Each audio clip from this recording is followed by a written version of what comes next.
Good afternoon, or hello, good evening, good morning, wherever you are.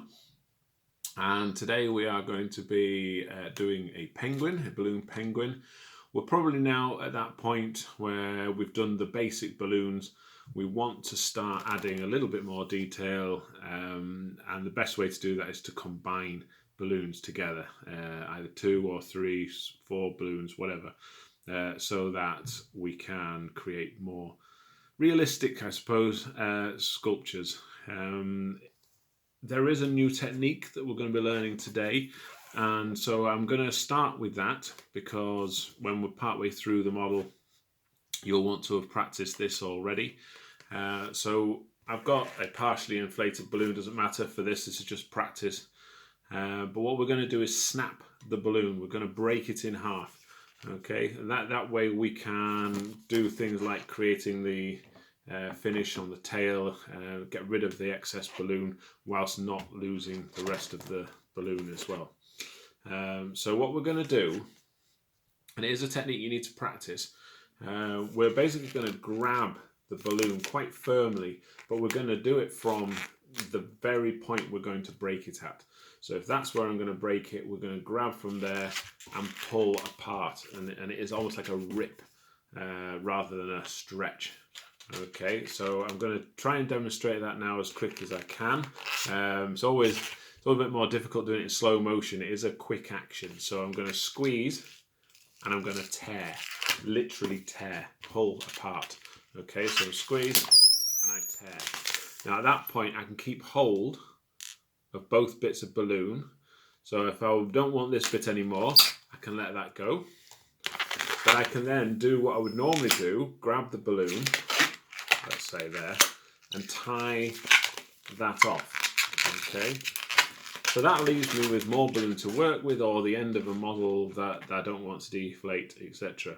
But what we can do now is obviously practice that again. So I'm going to grip quickly and tear, not pull apart, but literally tear. So I'm moving my hands away like that. So I'm going to grip and tear. See, trying to do it in slow motion so you can see. So again, I end up with 2 halves. One I don't need, the other one I can let go and I can retie and practice again, and so on.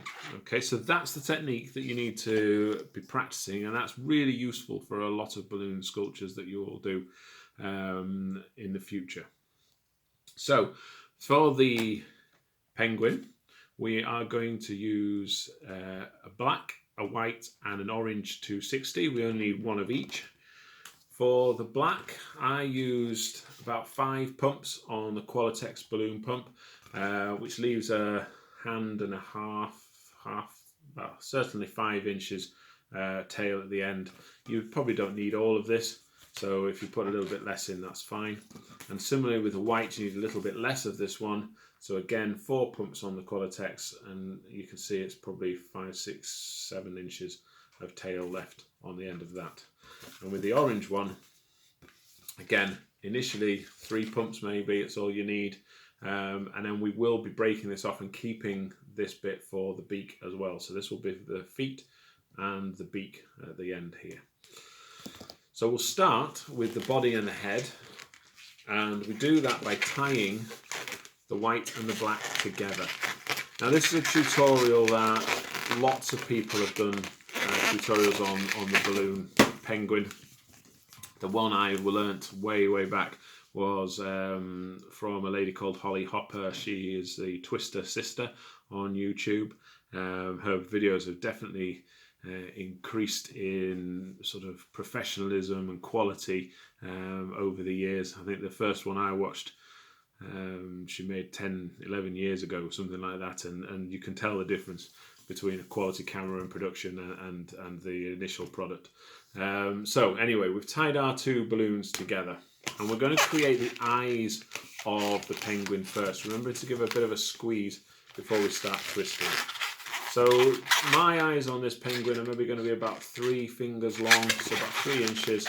Give another squeeze, and I want to try and make my eyes roughly the same size, because obviously if they're not, it's going to look weird. So again, you can see there, slight difference in size, so I just need to let it go and put in that extra twist again. I'm then going to put those two together and I'm going to twist those around. So we now have that.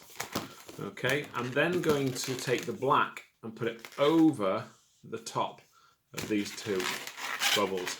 Okay, so it's essentially splits the two bubbles, and you can see already that creates the top of the penguin head. And I want to twist the bubble back into this bit here. So I'm going to gauge the size, twist the black, and then I'm going to twist the white and the black together to lock that all in place. Okay, so there's the top of the head, and now I can start working on the cheeks here and then the body. So the cheeks are two loop twists. So I'm going to give it a good squeeze. I'm going to bend the balloon over, and it really is personal preference as to how big you want your cheeks to be. I usually go for about 3 fingers or so. And I simply bend the balloon over and twist it round to create that first loop twist. Then, without rearranging anything, I'm not going to do that at this moment, give another squeeze. I'm simply going to bend the balloon again, and I'm trying to get the same size. Okay, so otherwise your penguin looks a bit lopsided when you finish. And I've created that second cheek. And again, I'm not going to bother rearranging those into the position they'll be in finally, because there's a little bit more twisting to go yet. So I'm going to keep going with the body. I'm going to bring a bit of a squeeze, bring the black and the white together. This is going to be the belly and the back of the penguin. And this is where you gauge how big you want your penguin to be, how tall or squat. So I'm usually go for 5 full hand and maybe an inch or 2. So maybe it's about a 6 or 7 inch body. And I twist those around together.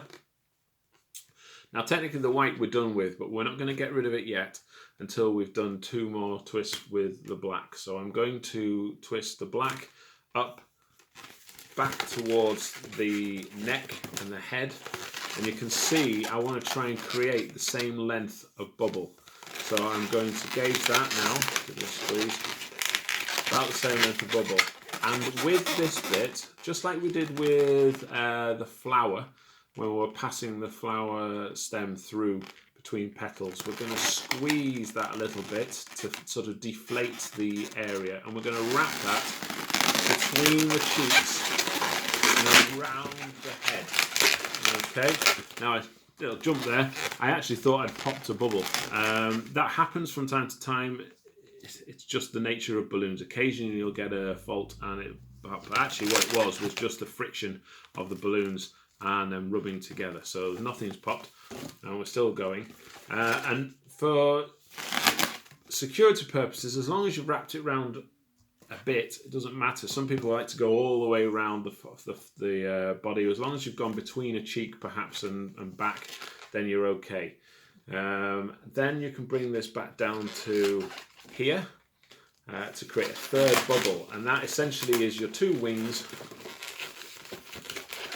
and the back of the body. Obviously on a penguin the wings are more functional in the water for steering and gliding through the water, and that's what we end up with. So it looks a bit of a mess at the moment because we haven't rearranged these cheeks.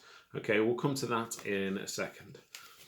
We're now going to break this white balloon off. Now I've given myself a good hand's width to tie, but I'm not going to need any of this white balloon, so I'm just going to break it off, get rid of that, and then I'm going to deflate that and tie it.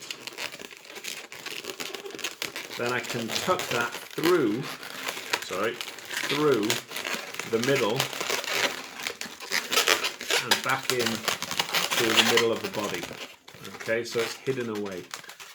Again, with the tail, personal preference, I like a 3 or 4 inch tail there. And again, because I want to be able to tie this, I'm giving myself a hand's width beyond the bubble that I've just created. So I've just created a tail bubble, and then I'm going to break this as well, as I said. There we go. Okay. Deflate that bit, but keeping hold of the tail. So I've deflated the bit that I gave myself extra room for, and then I tie that. Now, if you don't like the nozzle sticking up, you can always trim it closer to the knot. It's personal preference. Okay, right, we're on to the feet now, and we'll tidy the head up in a minute. So the feet, I've only inflated maybe 3 pumps on the orange because we're just going to create 2 loop twists. Now some people create a double twist like this and lock those 2 together for their feet. I tend not to bother. I tend to just simply bend the loop down. Again, I'm probably going about 3 fingers, 3 inches or so. Keep hold of the nozzle, wrap it round, and then the nozzle that you held onto goes between the bubble, between the loop, to lock it in place. I then create the same size loop on the other side. And again, this is where a bit of practice to try and get these the same sort of size. And then I'm going to break it apart as well. But I'm going to keep this bit for later. Deflate that last bit and tie it. Now for added security, I always pass that through the loop. And I usually, if I've got time, tie the original nozzle to the end that I've just created. And that way there really is no way these feet are going to come undone. And the way I tie that is like it starts with shoelace. Over, under, pull, over, under, pull, and it sort of double knots it. So there we've got our feet. Now our feet can go onto our model straight away, and I tend to pass them from the back through to the front, so the tail essentially goes between these 2 bubbles. Okay, so I'm just pushing the tail through like that. And if I really wanted to lock those in place, I could swap the position of the feet, and they're not going to come apart. So now our penguin is really starting to take shape. We need to adjust the head. So we want cheeks on either side. Eyes then sort of almost rest on the cheeks, if you like. And sorry, I'm just trying to do this for the camera.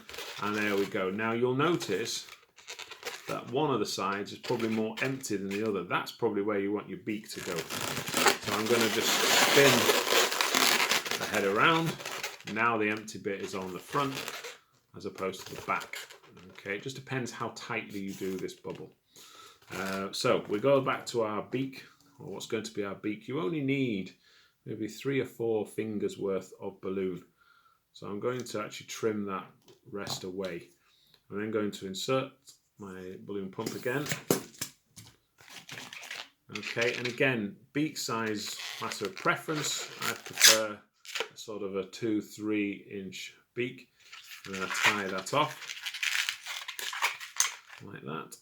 And then that gets wrapped in to this. So what we do is we hold the beak, try and do this from the other side, hold the beak in place, pull the excess balloon tail and wrap that around the head a couple of times to secure it, and then I tuck that into the body so that it disappears, it hides. Okay, and that is essentially the balloon penguin. And then all we need to do is add our Sharpie art again. So for me, for ease, I just like to do a simple eye and then a little eyebrow. And just match it on the other side. And again, it doesn't matter if it's not exact. It's a bit of fun. It's a balloon that you're going to give to someone. And this is a real crowd pleaser. This is something I've made hundreds of these over the years. And it does become quite addictive. And they are super, super cute. Okay, so definitely something to learn and enjoy. Well, there you go. That's the balloon penguin tutorial, plus an extra technique for ripping the balloon. I hope you've enjoyed it. Please like, please share, please subscribe, and let's spread happiness one balloon at a time. Take care.